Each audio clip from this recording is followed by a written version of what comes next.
Fan आखिर होता कौन है ये? मेरे हिसाब से ये वो लोग होते हैं जो किसी भी छपरी को रातों रात फेमस बना सकते हैं, और इस चीज का लाइव एग्जांपल आपको स्क्रीन पे दिख ही रहा होगा। क्या थे क्या हो गए। उसी तरह अगर WWE की बात करें तो इनके फैन बहुत ज्यादा हैं, मतलब दुनिया के हर कोने में लगभग इनके फैन मिल ही जाएंगे, और यही फैंस अपने फेवरेट WWE सुपरस्टार के साथ हाथ मिलाने के लिए या फोटो खिंचवाने के लिए कुछ भी कर जाते हैं। पर कभी कभी यही चाहने वाले कुछ ऐसी चीजें भी कर जाते हैं जिसको हम आम भाषा में कहते हैं अपनी मर्यादा को लांघना। तो आज मैं आपको वही 5 मूवमेंट बताऊंगा जब फैंस ने अपनी हद पार कर दी थी। तो 5th मूवमेंट से स्टार्ट करते हैं, जो हुआ था बियांका ब्लेयर के साथ। इस इंसिडेंट के बारे में तो बियांका ब्लेयर ने खुद बोला था। तो उन्होंने बताया था कि जब वो रात को 11 बजे अपने घर जा रही थी तो रात बहुत हो गई थी और अंधेरा भी बहुत ज्यादा था। तो उस अंधेरे के बीच में से एक फैन भागता हुआ आया था उनकी कार के पास। तो वो फैन उनकी कार के पास आकर विंडो को पीटने लगा और उनके साथ सेल्फी खिंचवाने लग पड़ा, और सेल्फी खींचने के बाद वो फैन वहां से चला भी गया। पर इस हादसे ने बियांका ब्लेयर को इतना ज्यादा डरा दिया था कि उन्होंने इस चीज की कंप्लेंट सोशल मीडिया में भी कर दी थी, ये बोलकर कि फैंस को अपनी हद में रहना चाहिए। पर छोड़िए इन सब बातों को, हम आते हैं अगले कांड पे जो हुआ था सेथ रॉलिंस के साथ। तो हुआ कुछ ऐसे, जब 2021 की रॉ पर सेथ रॉलिंस अपना रिटर्न कर रहे थे फिन बैलर से लड़ने के लिए। तो उस टाइम पे जब सेथ रॉलिंस अपनी एंट्रेंस ले ही रहे थे तो पीछे से एक आदमी बैरिकेडिंग फांद कर आया और सेथ रॉलिंस के ऊपर चढ़ गया और उनको पेल भी दिया। ज्यादा कुछ होने से पहले ही सिक्योरिटी गार्ड्स ने उसको पकड़ लिया, और बाद में उसने पूछताछ में बताया कि उसका नाम स्पेंसर है। उसने ऐसा इसलिए किया क्योंकि उसके साथ किसी ने व्हाट्सएप पर फ्रॉड किया था सेथ रॉलिंस के नाम से। मतलब सही में तूने इस छोटे से काम के लिए सेथ रॉलिंस को भी पेल दिया। अगर ये फ्रॉड ब्रॉक लेसनर के नाम से हुआ होता तो ये आदमी तो ब्रॉक लेसनर को भी मारने चला जाता।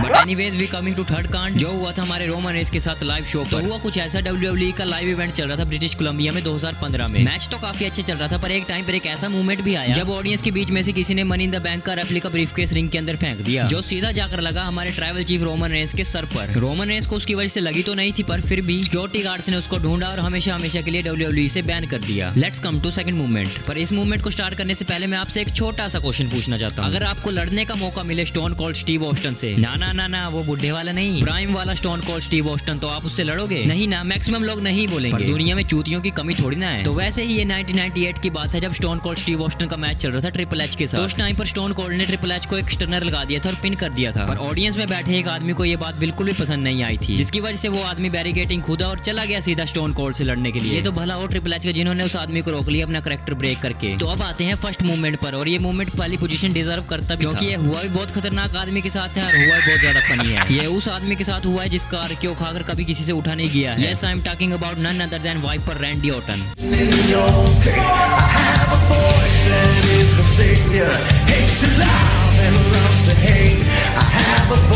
तो ये कांड हुआ था 2013 में जब रैंडी ऑर्टन एक बेबी फेस हुआ करते थे। तो उस टाइम पर रैंडी ऑर्टन ने जस्ट बिग ई को हराया ही था, और वो भी अपनी जीत को सेलिब्रेट ही कर रहे थे। जिसके बाद पकड़ लिया और रिंग से बाहर निकाल लिया, और बाद में पूछताछ करने के बाद पता चला कि उसका नाम ये था जो मुझसे पढ़ा नहीं जा रहा है। आप नीचे ही देख सकते हैं। इस आदमी के गोटों में बहुत ज्यादा दम था, जो सबको फोड़ता है उसको इसने फोड़ के रख दिया। तो बस यार आज के लिए बस इतना ही। बाकी आज का ज्ञान ये है कि ये स्पेशल लड़कियों के लिए ही है। आपके लिए चॉकलेट लाने वाले तो बहुत सारे मिल जाएंगे, पर आप हमेशा किसी ऐसे को ही ढूंढना जो आपके लिए धनिया मिर्ची ला सके। धन्यवाद।